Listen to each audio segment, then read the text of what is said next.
Luke 1:26-38. Here in this pivotal scene, our beloved Christmas story is set in motion. The arrival of Jesus among us is heralded for the very first time. I've always been struck by Mary's faithful obedience, her willingness to step into the Lord's life-altering plan, no matter the chaos it sends through her world, but even more by the way God holds her in this holy moment. I recently found myself in the midst of a world-shaping season, though of slightly less magnitude. For some time, God has been speaking to me through the language of flowers, and out of the blue, my grandma gifted me 3 vintage prints of flowers without even knowing. One of these was a violet, and after a little research, I stumbled upon a Catholic narrative that as Mary accepted God's plan for her life, violets bloomed outside her window as a symbol of love, humility, and faithfulness. Whether or not this happened in reality, I believe it powerfully visualizes the beauty of living in obedience.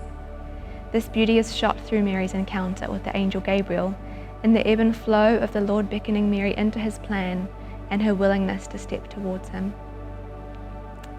The angel went to her and said, "Greetings, you who are highly favored, the Lord is with you." Right on the cusp of a huge and potentially terrifying thing, Mary finds herself in the favor of the Lord, and the first assurance given is that he is with her. And because Christ came, he is with us too. Jesus is Emmanuel, God with us. His closeness to us through any season is the most important thing. God's heart is to be with us.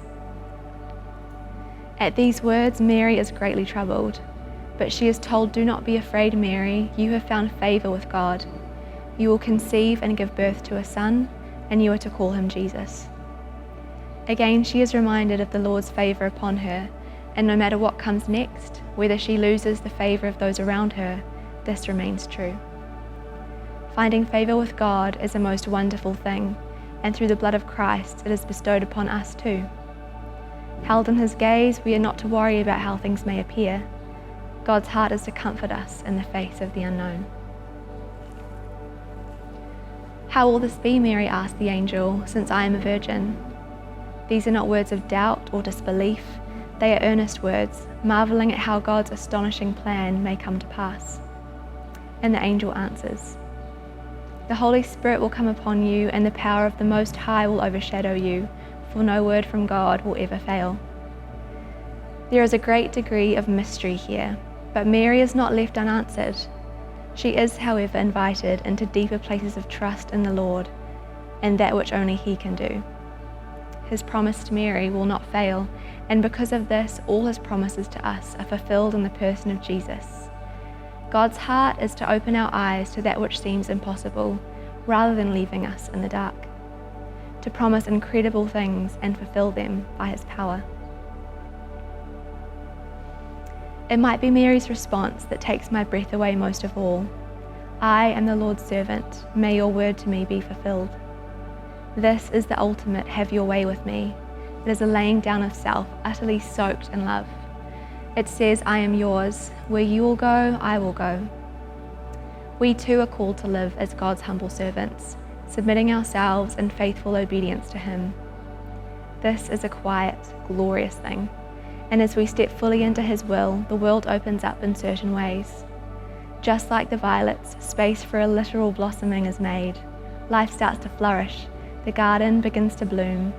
We move ever closer to the new creation, participating in God's plan for the renewal of all things.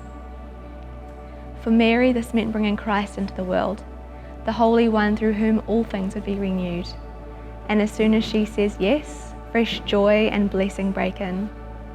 Upon visiting her cousin, the baby in Elizabeth's womb leaped for joy, for blessed is she who has believed that the Lord would fulfill his promises to her.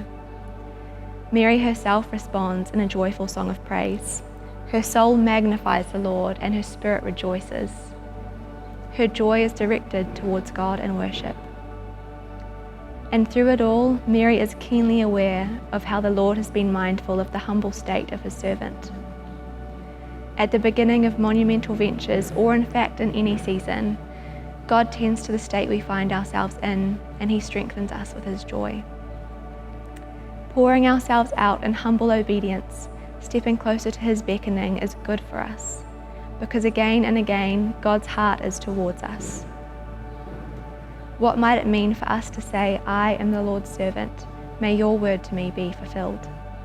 What new life, what fresh joy may be ushered in?